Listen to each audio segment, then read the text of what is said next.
तर मित्रांनो, लागणीला एक लिक्विड सोडतोय.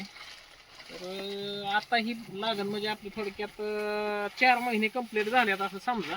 अजून 2 दिवसांनी व्हायच्यात आहे, पण आजच झाल्यात असं समजा. तर 4 महिन्याच्या बागाला काय सोडायचं हे तुम्हाला सांगणार आहे. ह्या पोझिशनला आणि बुंदा आणि हाईटसाठी काम झालं पाहिजे. तर सगळ्यात महत्त्वाचं ही 13-0-46 आहे. ह्याच्यात आता टाकलेलं 4 किलो आणलं होतं. 13-0-46 4 किलो. आणि दुसरा कॉम्बिनेशन महत्वाचा आहे. तुम्ही नुसतं माणसानं 13-0-46 टाकतो आणि हे करतो आणि ते करतो, नाही जमत. ह्याला कॉम्बिनेशन मेन आहे ती. तर ह्याच्यामध्ये दुसरं कॉम्बिनेशन घ्यायचं 19चं. 19 कुठल्या कंपनीचं चांगलं ते मी तुम्हाला सांगतो.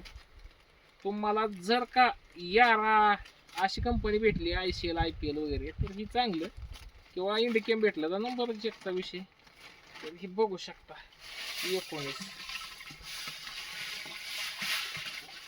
19 4 किलो आणि 13-0-46 4 किलो आणलं. आणि हे सगळ्यात चांगलं डोस आहे. ती बोंद्यासाठी काम करणार 13-0-46 आणि हाईटसाठी काम करणार 19. तुम्ही म्हणणार ह्या वयात 19 कशाला, पण तिथं तुम्ही कॉम्बिनेशन टाकून बघा आणि रिझल्ट बघा, तुमच्या ध्यानात येईल किती कसं आहे. तर असं सोडा. भेटूया पुढच्या व्हिडिओमध्ये.